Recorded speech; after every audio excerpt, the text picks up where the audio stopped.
3 wins in a row here. 2 of them on the road would be the little, which is amazing. Which is the huge takeaway from this 3-game winning streak that Arsenal has been on over the last several weeks here, even after an international break too. So that's notable in all kinds of ways for those eagerly evaluating the tenure of Unai Emery at Arsenal. So, yeah, already an improvement on the last season there under Arsene Wenger. And I can't say they were, this last one especially, against Newcastle was like a barnstorming, just doubt-defeating win for Arsenal. But certainly, they're doing something right here if they can string together 3 wins at places, especially that they haven't done so well in the past, especially last season. So, good things here for Arsenal. A few questions that we're going to be talking about here. When is Torreira going to get into the starting lineup? What's he got to do to get in this starting lineup, having played so well in the second half for Arsenal? And then I think something that we've all been noticing, especially for Pierre-Emerick Aubameyang and other players too, but the effect of certain players, the absence of certain players, the effect that has on other players for Arsenal, as well as, obviously in his case, Aubameyang's case, where he's played on the pitch. So that's those are just a couple of topics we're going to be talking amongst ourselves about. And then also with Yankee Gunner. You might know him as Yankee Gunner or Elliot Smith. He's been on the podcast several times before. So that's what we're going to be covering here. But first of all, a fairly comfortable win away from home. The asterisk to that being it's against a team that hasn't won any or drawn any games, right? They've just had 4 straight losses, Newcastle. A team that sucks, basically. Yes, they're not in great form. Yes, difficult place to play traditionally for Arsenal, but not in great form. I think they've lost 9 of 11 both sides of the summer, is what the announcers were saying. Yeah. I mean, it's definitely not a great,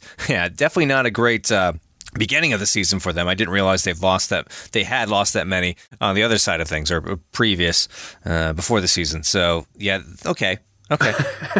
Yeah, not to take away from the shine of Arsenal's performance, but I think really what it comes down to is not necessarily an overall, a great overall team performance, although it is tough. They've had some problems in the past away to Newcastle and away from home. Anytime in the Premier League has been tough for Arsenal in recent years. So winning away and grabbing all 3 points and 3 wins on the trot and 9 of 9 and however you want to put it is fantastic. But I think the focus, as you alluded to at the top of the show, is that individual players, some of which I covered in my 1-minute review post-match, that have gotten a lot of criticism from fans, and rightly so in some cases, players like Ozil and Granit Xhaka, played fantastic matches. I thought worked really hard, especially in Ozil's case. You saw him running after balls and trying to get back defensively and contribute in other ways that where we've kind of talked about he hasn't contributed in the past. He's just kind of stood around and waited for the ball to come to him. So I thought he was much better today.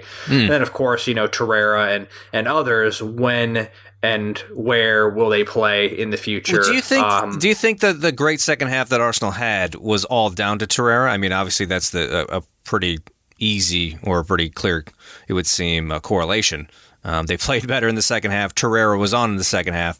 But surely there's more to it. I think there's definitely more to it. It's 11v11 for sure. But you look at the dynamic play from Granit Xhaka in particular in the second half, and the free kick aside, I thought he was pinging balls around the field really well. He would hit the passing, even the long diagonal crosses that he was playing into space for the strikers to run onto were he played those with precision. I thought he made good decisions with going forward with the ball. And I think a player like him can thrive in those scenarios when you have a player like Torreira behind you, even though they should be playing side by side. He's more or less going to be playing behind Xhaka, kind of cleaning up the trash and kind of just being that catalyst and that bulldog in the middle to play sound defense and get back behind the ball and make some tackles in the middle of the field. And I think another player to point out there today that really helped a player like Xhaka go forward and contribute so much offensively was Socrates. Apparently had 15 tackles in the game, along with a number of other recoveries and, of course, interceptions, but made 15 tackles, which seems like like a lot. It is a lot. That's according to Arsenal.com. They put out some observations that they made around various players, and one of which was Socrates. I think the headline was "Socrates sure does love a tackle" or something to that effect. But yeah, I think you had a number of players that played their positions really well today. Torreira obviously being the one that everyone's talking about. When is he going to be able to play a full 90 minutes and give us that cover in midfield to allow Xhaka to do what he wants to do best? And I think ultimately that's kind of what it comes down to. Sure, Torreira was a big piece of the puzzle in all of that, but if you don't get the performances or get the precision out of players like Xhaka in the second half, as a result of Torreira coming into the game, then of course his impact is not as big as it may have been or would be in that case. So, credit to, I think, everyone that showed up in the second half. Obviously, Unai Emery's adjustments going into the second half, including the Torreira substitution, even the Mkhitaryan substitution, I thought was a good one for someone like Aubameyang, who was struggling a little bit there out on the wing. I thought Mkhitaryan, although he kind of had some weird passes and gave the ball away a few times when he first came into the match, really did a good job going forward and pushing play on the break when he was in that last 25 minutes of the match or so. So I thought the substitutions in general, even including Welbeck, who, just runs like crazy when he enters the pitch, with 10, 15 minutes left, kind of seems to be when he enters into the matches so far this season. I just really like what I've seen from the substitution right. They've been very, strategy very active. of Unai Emery so far as well. They're not the FIFA autopilot substitutions that we sometimes suspected Arsene Wenger was making. It's just like he's got like some kind of Google timer, set to auto sub when it hits the 70th minute, and it's always the same guy and always the same kind of switch, like for like. It's been a lot more proactive, a lot more assertive than passive, certainly for Unai Emery, and I think that's generally been better than worse. Some people have pointed out that, he shouldn't make so many halftime substitutions. Maybe there are things going wrong that he should get right in the first half. But I think it's been generally more productive than it has been, counterproductive for Arsenal. And you could definitely see that with Torreira. And like you said, I think Welbeck's always been, these last few times where he's been coming late, he's been a great addition to keep opposing defenses honest, where maybe they'd be tempted to press up be more involved collectively as a team. You can't do that when your defense is being run at still for the last 20 minutes of a game by someone like Danny Welbeck. So, yeah, good substitutions all around. You mentioned the Aubameyang thing. And that's something we were wondering about a little bit there before we started recording. Just what his long-term role at the club is. Obviously, scoring goals is kind of his long-term role at any club because that's what he does the best. On the wing, not so much. He doesn't look. He always looks dangerous, I think. Like he's capable of drifting in. But you just wonder if there's some way to get him more involved. And the easy solution to that is to have him play as an actual number 9, not a winger. And I think that's not an easy call because it seems like generally Lacazette functions better when he's playing alongside Aubameyang. And I don't know about vice versa. Maybe it's one of those things where Aubameyang doesn't play better with Lacazette, although they seem to have a good enough partnership. It seems just like Lacazette is more switched on, more productive for the entire team when he's partnered with Aubameyang. Or is that too simplistic a correlation? Is Lacazette just having a better run of form right now? He could be playing without Aubameyang. I don't know, but it's an interesting dilemma where Aubameyang's playing right now, and obviously he had that goal last game, so he's off the board there, or off the mark there. But yeah, it's a little bit frustrating to see such a prolific, or who can be such a prolific striker, kind of atrophy a bit, and it would seem to be because of his positioning or his starting position that he's being placed in. So that is something that you'll hear us talk to Elliot about, but just something that I think has been kind of percolating a bit in the Arsenal fanosphere. What is going on with Aubameyang? How is he going to be brought more into these chances or more involved with these chances going forward here. I think the way I look at it is that as fans and really anyone that follows the squad, you can't have it both ways. You can't want Lacazette and Aubameyang to start together and then also say, well, Aubameyang has to play the number 9. Like, I mean, that's his position. That's where he flourished at Dortmund, and that's where he became a world-class goal scorer. And you can't just strand him out of the wing. What are you doing?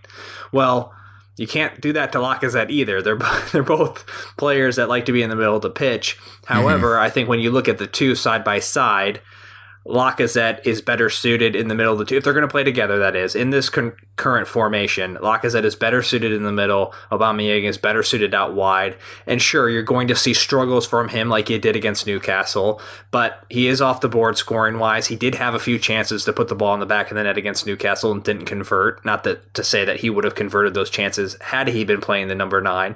But the fact remains is that really the only true winger that we have not starting, at least in the case against Newcastle, was Mkhitaryan. And so, it's just really going to be down to Unai Emery's mix and match of the players he has at his disposal. And as much as you don't want to see a player like Aubameyang stranded out on the wing, I think all fans would agree we'd much rather see Lacazette and Aubameyang on the field together. So where else is Aubameyang going to play if it's not in the middle and then stranding Lacazette on the wing, or vice versa? He's certainly not going to play number 10 or in the middle of the pitch or like a support striker like Bergkamp played in the Thierry Henry Bergkamp days. That's just not how it's going to be. So naturally, pushing Aubameyang to the wing makes the most sense in this case. And so I'm not going to worry too much about it unless he goes 5, 6, 7 matches here as we get into the heart of the season without contributing much and just kind of struggling to get into games. But one game after opening his scoring account for the season, one bad game out on the wing where he still did have a few chances, and the movement, I thought, amongst the players up top was still pretty fluid, especially early on in that second half. Not going to worry too much about that. Yeah, right. You definitely can't have it both ways. And, in a situation where your team's doing okay, they're making improvements, I mean, you shouldn't really try to have it both ways. I mean, it'd be one thing if Arsenal's goals were just drying up here and we were getting, draw after draw or seeing little improvement. But I think generally we have been seeing that improvement from the offense. So you can't be too picky. Maybe you could say things could be better, especially in big games. If we had a couple more big games, well, we have had 2 already. But if we had a tougher schedule right now, you'd wonder, what's going to click here offensively, so we can really have an effect here or an impact against these bigger teams and bigger games. But right now, I think it's going along pretty well, the offense for Arsenal. At least there's some improvements. So I think the rest of the improvements, getting Aubameyang involved, that's definitely on Emery's to-do list here. So there's going to be some progress made eventually, too. And like you said, there's so many stinking games. Or maybe you didn't say that. Did you say that on air? I think everyone knows whether or not you said that on there. That is the case. There are 4 home games in the space of... I have not said that from... well, you heard it here first now. About the 4. Yeah, I mentioned potentially if Aubameyang's goal streak or even assist streak or something dries up along the next stretch of games, then it's maybe a little bit more worrying. But yes, I think... the Tollington, the pub just down the road there from the Emirates, tweeted something to the effect that this is the first time in Emirates Stadium history that Arsenal will have 4 home games in a row. And those 4 home games happen within the matter of the next 9 days. Mm-hmm. Right. So. Right. Yeah. So, okay. So all that to say, with that many games coming up here, I mean, there are a fair amount of games. You could see some rotation happening anyway. So we might not always necessarily see this lineup that we're kind of right now attributing to Aubameyang's a little bit of stagnation there on the wing. Mm-hmm. So things could shift around a little bit. Yeah. We'll see. One more thing I wanted to point out about the Newcastle result, and I guess offensively, if you look at the statistics at the end of the game, and this actually caught me by surprise, but then I kind of thought back through the different chances that Arsenal had, and it actually made sense. They had 15 attempts on goal in the match, only 2 of them on target. So basically both goals that they scored Right. were the two attempts that they had on target. No other attempts on target, or did they force the keeper to make a save in the case? I mean, they had a couple defenders, of course, slide in and block some balls, but those don't count as an attempt on target unless the keeper has to make a save. So not worrying per se, but definitely something to consider when you think about, oh wow, the offense was clicking, we were creating all these chances. Well, really, we didn't create all that many chances in the game, but still won. And so if Arsenal can continue to just improve just that much better on attempts on target and conversion rate, and actually their conversion rate was 100% in that case against Newcastle. No improvement needed there. Well, yeah. I mean, 110% would be nice. Score like, would you be 110% conversion rate if you had like 2 goals you scored and then like an own goal that went your way? Would that tip the scales? I guess that would be 150%. I can't do math. I'm just saying, would it be more than 100? Yeah, I guess so. Yes. But I guess the point being is that if they're going to, I don't know what the stats are here now 5 games into the season, but if they're going to score on such a high percentage of shots on target, as they did today against Newcastle being 100%, then, in theory, down the road, if they have 5, 6, 7 shots on target per game and they convert half of those, they're going to continue to score boatloads of goals. And so that's what we want to see. Yes, we definitely like to see boatloads of goals. Yeah. And what about a Xhaka free kick? I mean, that's the first Xhaka free kick that's sailed in, right? I want to say. Unless there's a deflected one or something like that. I mean, this seems to be the first pure Xhaka free kick that's been scored. And has it been the first, like, pure free kick that's been scored by anyone besides Alexis Sanchez or Mesut Ozil? It may have been. I don't think anyone else has really been tasked with free kick responsibilities, unless I'm just totally writing someone off here and forgetting. Well, it's definitely been a while. It certainly has. It certainly has been a while, and I can't remember many other. I feel like most other teams, there's a lot of free kick specialists. A lot of people who are lining up, taking a crack at things, or queuing up, trying to. But Arsenal, that hasn't been their specialty. Even in the Invincibles days, I feel like it'd be Henry. Bergkamp kind of stopped doing it, and then Perez would do it, yeah.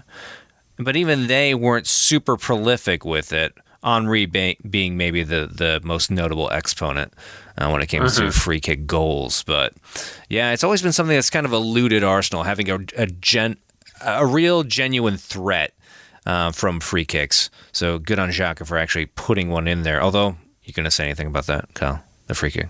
No, it was great. I don't know. I enjoyed it. I feel like the goalie could have maybe done better, but I don't care that he let it in. Or he definitely could have done better with Ozil's, but let's give credit where credit is due. Xhaka needs a little bit of love right now, I think.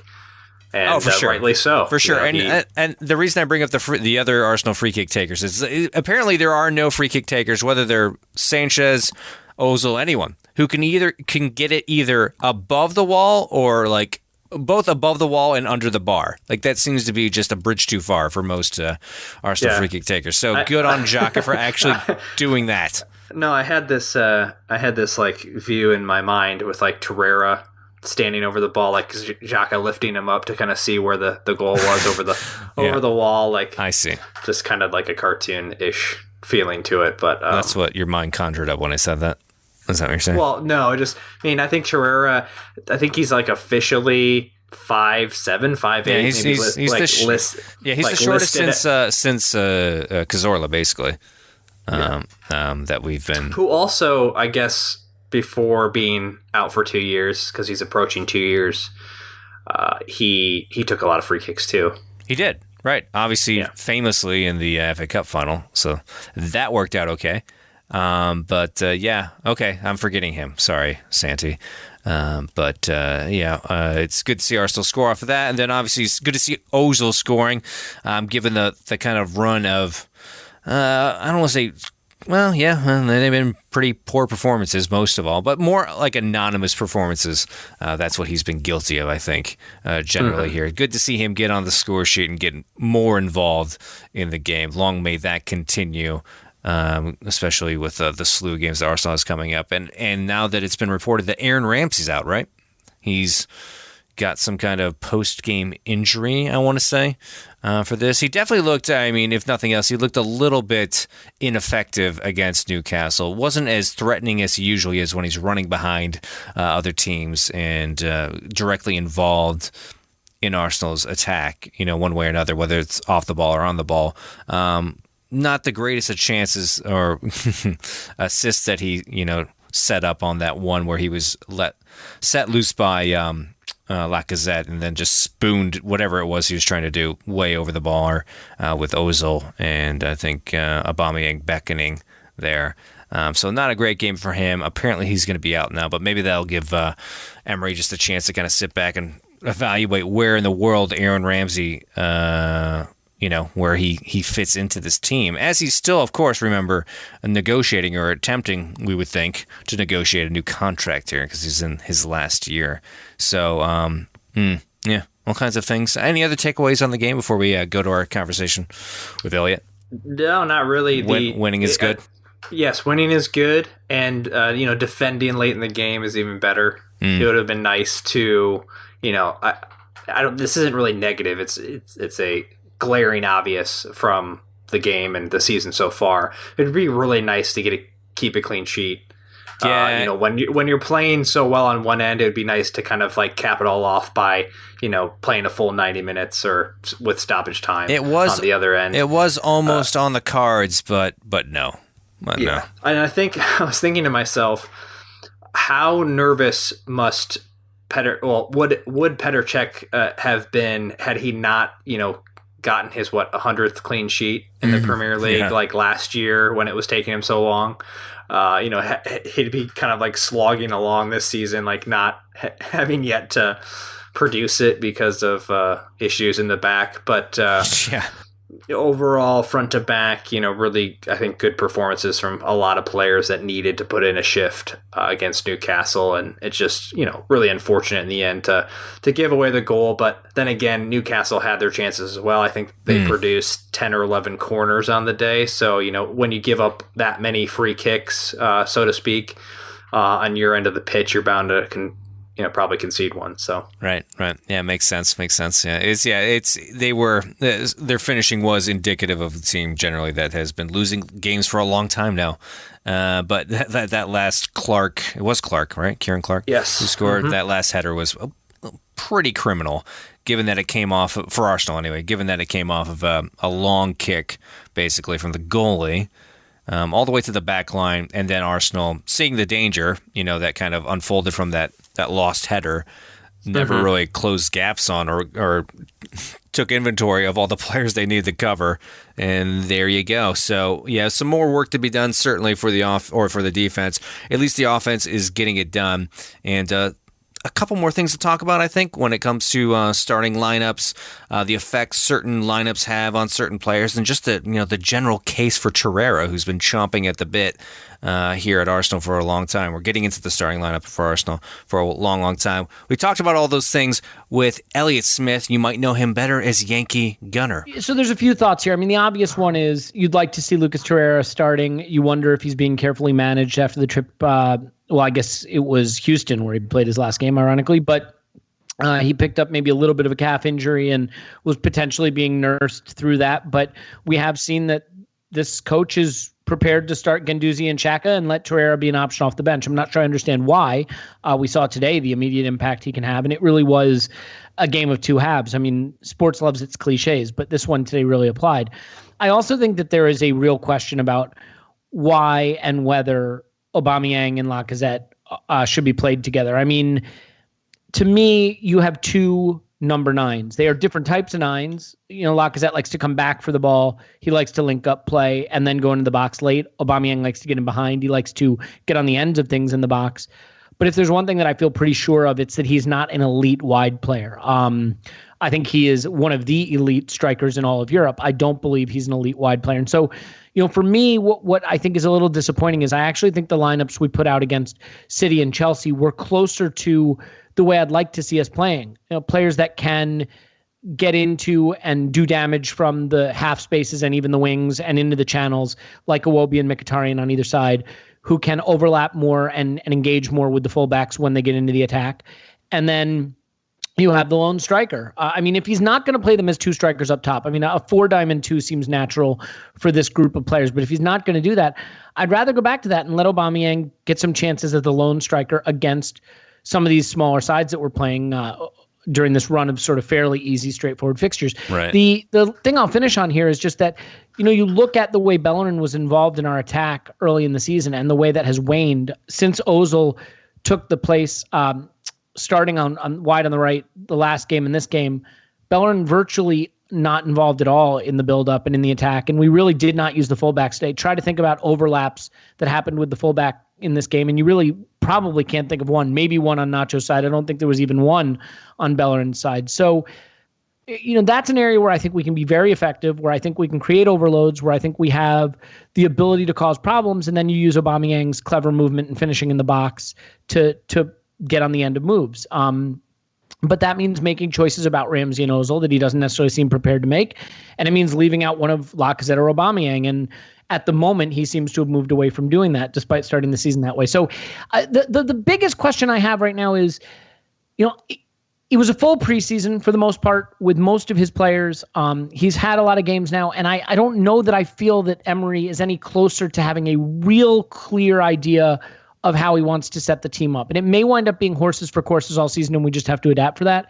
But I'm not totally sure he knows what lineup he wants to use yet. Does any part of you see him, dare I say, Tinkerman at this stage? I don't think he's a Tinkerman yet. I do. But do you think he's being a little bit too of a Tinkerman? Or is there some part about you, I guess, that actually likes to see this adjustment as opposed to the autopilot substitutions that Arsene Wenger Yeah, does? of course. It cuts both ways. Look, do I want to see us prepare differently for different opposition? Absolutely. Are we going to always get that right? No, and that's to be expected. And I do think that changing lineups for different games is not only new and exciting, but it's important and ultimately part of us improving as a team long term. I don't think you can go out the same way against every opposition. I will say that, when you make halftime changes, that is one of two things. I mean, either injury or an acknowledgement that you got it wrong from the start. I think it's interesting with Torreira coming on at halftime now in multiple games. You could say it's an acknowledgement he got it wrong from the start. Or maybe there is something about Torreira that these guys know he's only good for half right now. Yeah, it's a weird position to only use for half the game. A striker may be okay, sure, but yeah, you're a holding midfielder. It's kind of weird to always cycle one in for 45 minutes. Of course, I mean you wouldn't want to be setting up your midfield where sort of the central player and the fulcrum of your central midfield is only playing half the game. I don't know. I don't know if it's because he thinks that Torreira is a more defensive influence that isn't needed against these smaller sides, and then he changes his mind in the second half for reasons I can't totally fathom, or if there is a fitness issue. But while I like to see his willingness to make the changes, and I'm glad that he is proactive, you can't fault him for waiting too long to make the changes. It's at least at some level an acknowledgement that the starting lineup wasn't right. And I think that to have the luxury of bringing the three players on that he did against a Newcastle side that didn't look the part and hasn't looked the part for quite some time is certainly a luxury that maybe in fairness Wenger hasn't had over the years. But I think that goes to the question now. Let's say that he does go back to the lineup of leaving a Lacazette or Aubameyang out and playing that single striker up top.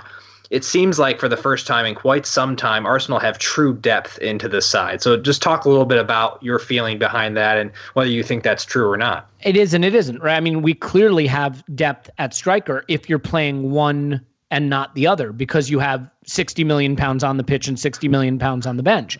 Yeah. We have really no true natural wide player. We sent the only one we had who was a youth product off to Germany when Nelson left. I mean, Mkhitaryan can play nominally wide. I mean, I think he's comfortable in the half spaces, and Iwobi can too.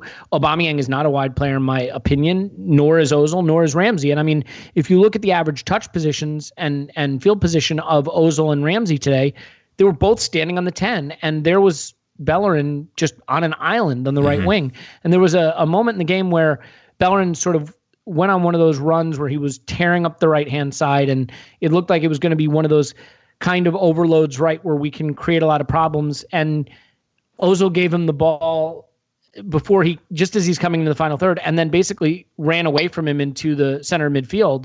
And Bellerin had no one interchange with, no one to play with, and he had to stop and recycle possession. I think it wound up going all the way back to Czech potentially. So, that is a concern. I mean, I think we have depth in that, Xhaka and Guendouzi are sort of similar players, and Lacazette and Aubameyang are quality players who clearly both can be starting caliber number 9s in the Premier League, which is new for us. But there are a lot of positions where we don't have players at all. I think left fullback is an issue. I think center back is clearly an issue. I think wide forward, wide forward is clearly an issue. So there are some positions where we have a surfeit of talent, and really what it boils down to is everybody on the team wants to be a 10 or a 9 or a 10. All the quality in the team are players that want to be 9s and 10s, and that's problematic. Right. I mean, we could always play Leno at center back. He's not playing at goalkeeper anytime soon. I figure we could just pick up some slack there. He should play somewhere. Look, and I realize I'm probably coming across as really gloomy right now, and I feel bad because we're 3 wins on the trot, and it's 2 consecutive away wins, and we are marching a little bit back up the table. I think I was a little concerned by what I saw the first half today. The thing that worries me is 1.9 XG against West Ham, 1.7 XG against Cardiff, 1.1 XG against Newcastle, and I realize these are teams that are going to sit in and defend, and that doesn't make it easy, but it really, really, really was incoherent the first half of this game. And I would like to see some signs of progress. Sarri is a new manager at Chelsea. He's taking a team that finished outside the top 4 and delivering a new system to them. And they seem to be picking it up and have sort of a coherent way of playing. I don't think they're as good as people are saying they are, but it looks like they're catching on. And for 45 minutes today, I just watched that and I thought, there's no cohesion here. There's no clear understanding of what Emery's plan is. So I would just like to see over these next few games, sure, the results are crucial, of course, but I think as crucially, I'd love to see more evidence that he has a better handle on his players and where he wants to deploy them, and that the players have a better handle on the system. And the second half today was a big improvement. I think Torreira deserves huge credit for being a part of that happening. Certainly, I also think Newcastle sat way off us and didn't have a lot of threat, which helped. But yeah, I don't want to be all doom and gloom. I certainly think it is a process. We have to be patient. I was a little concerned by what I saw in the first half today in terms of there not being any clear progress that I could see. Right. I think that's been something that even after these last couple wins, we've been all kind of over-evaluating and picking apart, trying to, scratch our heads and figure out what is the progress at Arsenal. And there hasn't been, I would agree 100%. There has been some sort of progress, maybe. I just can't see the consistency. I can't see the pattern to see, where there could be more crucially future progress based on a system that Arsenal is like putting into place. And that's what I was going to say too. Torreira for me was the only discernible difference between what was a pretty crappy first half and a much better second half. I mean, was there anything else that we're missing here besides just Torreira coming in and running the show? I mean, Ramsey came off with what appeared like an injury to me, and I think it improved us because it meant that Ozil came back into the middle. This is the problem too. I mean, you also have to work with the team that you're given, and when £350,000 a week are going to a number 10, and your system doesn't necessarily call for a conventional number 10, but he's not great wide right, and then you have a £60 million number 9 in Aubameyang, who is a penalty box striker and not really suited to playing out on the left. I mean, that's an issue. And, when Ramsey gets taken out and Ozil moves back into the center and Aubameyang comes off, as much as it disappoints me to see him come off, but, a more natural wide forward in Mkhitaryan comes on, and suddenly you have that balance. I think we looked better. I think we looked more natural. So while you want your most talented, in order for a club to achieve the most it can achieve, your most talented players have to be firing. They have to be delivering their best performances. But putting them into unnatural positions clearly doesn't work. So I think a lot of the improvement today came from getting 2 of our more talented players in Ramsey and Aubameyang off the pitch and moving players back into the more natural positions. It would seem to be, yeah. I mean, it's something that. It is frustrating, like you said, Elliot, because it does seem like other teams, especially ones like Chelsea, who didn't have it together at the end of last season, are just somehow with a new manager clicking into gear quicker than Arsenal. I don't know. I don't know if that speaks to Arsenal just having more of a mess on their hands at the end of last season. There's just, we really did. Or Unai Emery really did inherit a lot of like the island of misfit toys from Arsene Wenger, or what? It's a weird squad construction. There's not a lot of balance to it, and I feel for Emery because he has a lot of Goldilocks players. Ramsey only sort of works as like a two-way 8, and Ozil only works as a traditional 10, and Aubameyang is sort of a penalty box striker, but Lacazette wants to play as a focal point hold-up man, and there's no wingers to deliver crosses, and it is tough, and I feel for him because he wants to play, a front-footed pressing game and play out from the back, and the keeper he's playing right now isn't great with his feet. And there's a lot of mismatches to his system, and this is the other issue you run into when you appoint a coach who is not the manager and does not have say over the transfer business, and the squad was assembled by a guy who previously had all the control. Yeah, I believe Emery is doing the best he can right now. I think that he's going to have to decide, philosophically, which is more important, getting the most out of his best players or adhering to the system he wants to play. And if it's the latter, he may have to drop some players who we're not going to want to see drop. Right. Yeah, I would definitely agree with that because I think he's maybe trying to have it a little bit of both ways. We talked a little bit about that earlier on the pod. I mean, so many fans and I think people in general want to see Lacazette and Aubameyang on the pitch together, and it makes sense, two of the best players, at least offensively within the squad, to be on the pitch together, even if that does mean pushing Aubameyang out wide. And for me and probably for you, Elliot, it does seem like Emery is trying to immerse his players into the new system, but also have his best, most productive players on the pitch, even though that might mean playing some of them out of position. Do you get a sense that's kind of how he's playing it right now? I mean, we're only 5 games in. We'll see what happens here in the dog days of the Premier League,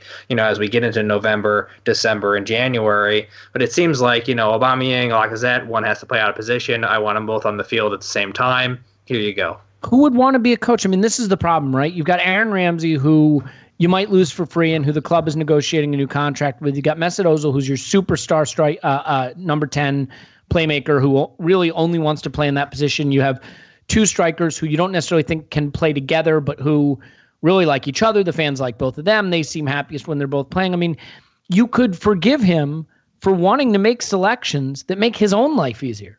Yeah. I mean, playing Ramsey, Ozil, Lacazette, Aubameyang, you get the fans off your back. You keep your superstar players happy. It makes your life easier. Mm-hmm. Does it make your team better? I don't know.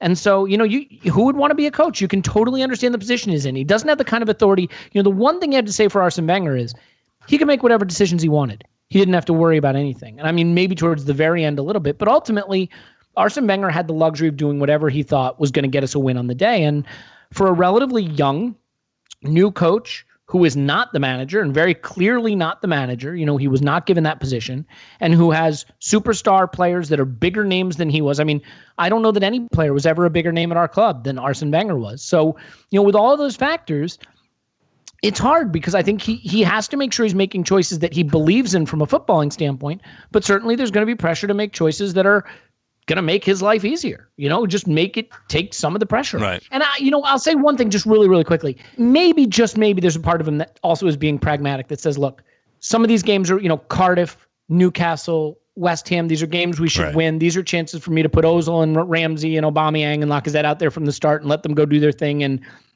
maybe he feels he has a little more leeway in these games because he thinks ultimately just the talent alone can shine through.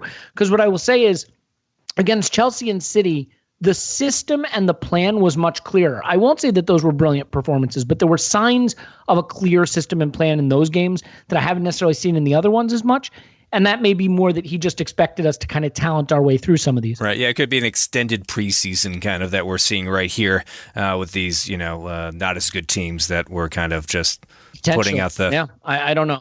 Putting out players to see how they do. But, okay, so having settled that, what, if you can, have been, let's say, the biggest positives that you've been able to pick out from the Emery, very, very young Emery era so far at Arsenal here? Have there been any notable positives that you've noticed? Sure. I mean, there's... Positives is tough, right? Because inherently whatever you say is positive is going to be viewed as saying it's something that was negative about Arsene Wenger, which is not how I mean it. I mean, I do like seeing a manager who's willing to make changes quicker, who's willing to react to what he's seeing on the pitch a little more quickly. I actually really liked some of the things I saw against City and Chelsea because I saw evidence of a specific plan. I mean, I think he got it badly wrong in the second half against Chelsea, calling off the dogs, but I think there were signs of a clear a clear strategy, a clear plan that I thought was, sort of tactically tailored to the opposition. And I thought that was great. I like that he's been willing to give Guendouzi a chance, for example, stick with that young player and let him get a taste of Premier League action and really coax him along. I mean, I think a lot of managers or coaches, I should say, in Emery's position maybe would not have had the courage to do that. And the fact that he's done that, I think, is great. So I've liked that. I like that he's willing to change the lineup, that he's willing to be flexible. And maybe some of this is on me. Maybe I expect to see a starting 11 that is familiar and established and reliable. And the fact that he hasn't done that yet leads me to believe he doesn't have one yet. And maybe what I need to realize is this is a coach who believes in different lineups for different games, heavy rotation, tactical changes. And, I have to adjust my expectations. But I would say, certainly the biggest positive from this era for me, apart from the fact that we've won away games, is, it's got to be the response to what's happening on the pitch, his ability to change the game through his coaching decisions. And then lastly, I will say running stats. I think, I don't know if it's true anymore, but we were leading the league in running. And, certainly he has put a greater emphasis on hard running, on being, more up and down the pitch, pressing. And I like to see that. I think if we continue to do that, it'll bear fruit. Yeah. Real quickly, any scoreline predictions for a team I'm sure you're very familiar with, Vorskla, if you even know what I'm talking about. I can't pronounce it correctly, probably. So our Europa League debut at home. I mean, given that I have no idea how seriously he will take this, I mean, I hope it's heavy rotation. Mm-hmm. I think it still should be plenty. 4-1, I'll say. Okay. What about Everton then? Everton's weird. They've been drawn a lot of games. They're not bad. I think we've drawn them 1-1 25 times in a row. We beat them at the Emirates every time, I believe. Yeah. You have a great record. Is that home? Are we home for that one? Yes. Yeah. We've got a right. bajillion We got 4 straight home games. Yeah. It's tough. I mean, obviously, the way we've been playing, and if we play the high line, you certainly could see someone like Theo Walcott hurting us. But they are a very weird team. I think we will beat Everton. I think we will be strong enough at home and hopefully get on a little roll here. I'll say 3-1. All right. Yeah. All right. Well, I mean, it's been short and sweet. I think that's what it is hard to say anything more. We feel a lot of times in these early stages with the Emery era, about these games because you don't know. And I also feel there's so much. Everybody wants Emery to be fantastic because they want us to be fantastic as a team again. And so there's a lot of circumspection right now, and people are very, very hesitant to say anything that comes across as being overly negative, conclusive. And I certainly hate to sound gloomy. I think I am as excited as anyone for this new era. I wanted to see a new era as much as anyone, and I am certainly willing to give it as long as it takes to either click or not click. I think the only hesitation I have is simply that I maybe thought we would start to see some signs of a coherent strategy taking shape over this run of sort of easier fixtures that we've had the last few, and that hasn't necessarily transpired. So, you know what? No need to draw any firm conclusions yet. We'll just see how it goes. Yeah. Thanks so much for your insight, Elliot, as always. Yeah, good to talk to you. I'm sure we'll talk to you soon, okay? Look forward to it. Thanks, all right, guys. cheers. Take care. Bye. Well, thanks again to Elliot for jumping on with us post-match here. I know he was busy doing some dad things prior. Just that. So I appreciate. Yes, dad things are tough, as I can allude to. Yeah. But nonetheless, we appreciate his time and his feedback on the Arsenal season thus far. You can follow him on Twitter at Yankee Gunner. There, as well as the Arsenal Vision podcast. I believe he's a member of that podcast as well, so check them out if you get a chance. Now, if you remember from 2 weeks ago when we had our last podcast, we asked you the question for a contest of when was the last time Arsenal had 3 different goal scorers in a game. And because, of course, they had 3 different goal scorers against Cardiff. Yeah. Yes. Right? That makes sense. That's what you're trying to say. Yeah. Yeah, something like that.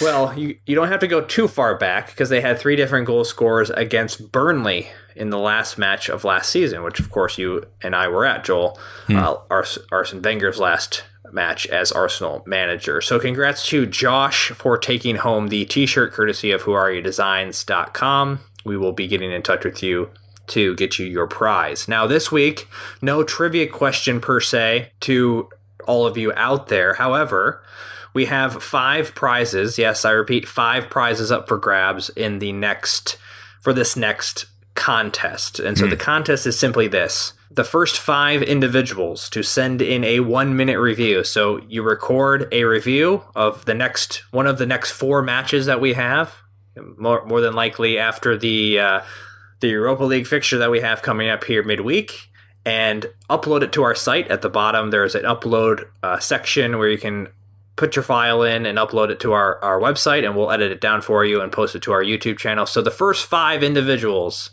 to record a video, upload it to our site as a 1-minute review. And if you need to know what a 1-minute review is, you can go watch the video on ArsenalReviewUSA.com or our YouTube channel to learn more about what's going on there.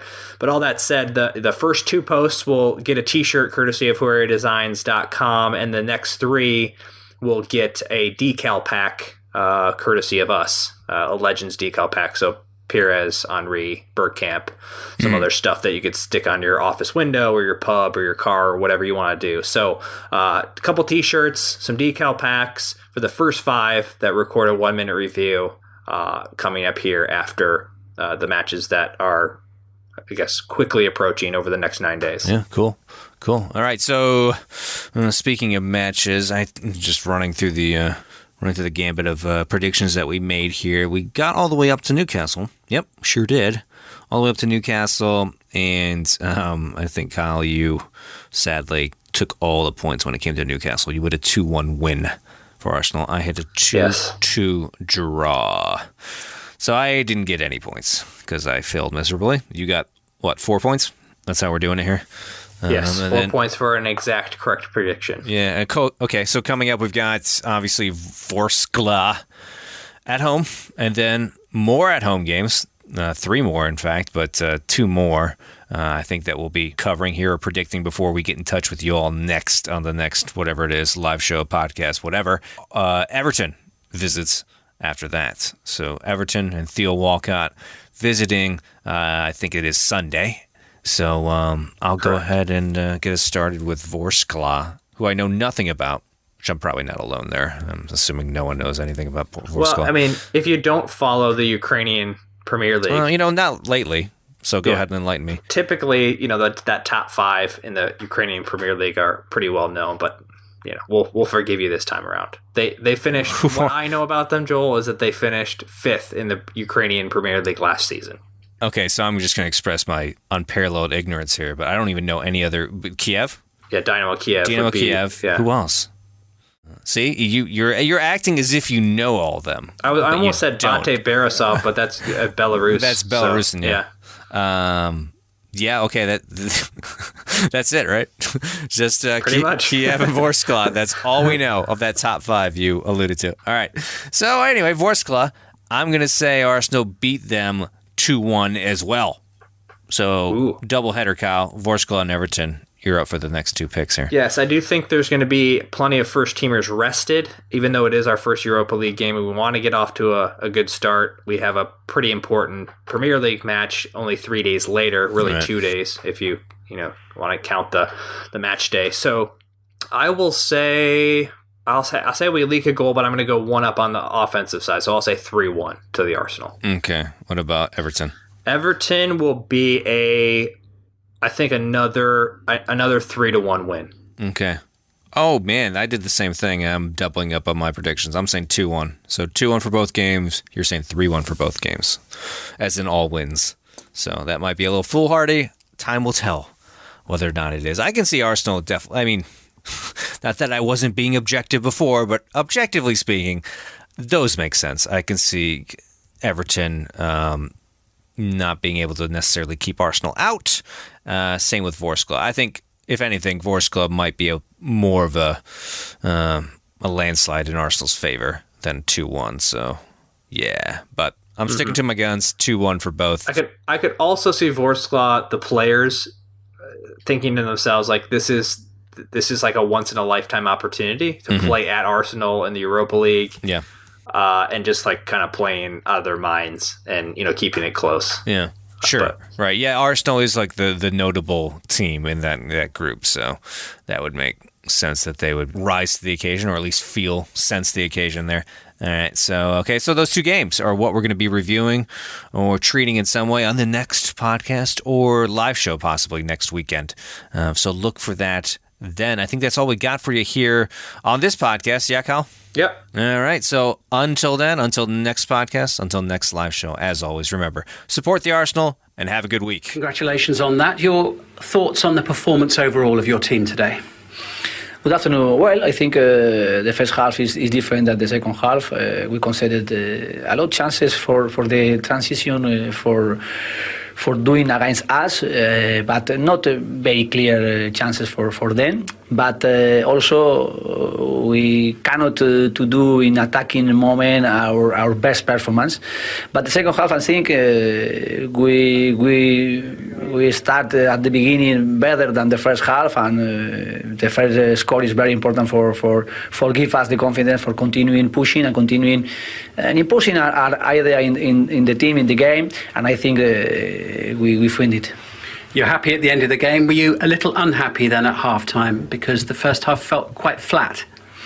Yeah, I think this is one process. Also, Newcastle is a hard team, and they need also the point, and with their supporter push it. But I think we need to control more better the game with the position on the pitch. We need to continue improving build up with the goalkeeper, with the centre back, with the midfielder. But it's one process, and I am happy because I think the second half the team control more the game with the result and also with the game on the pitch.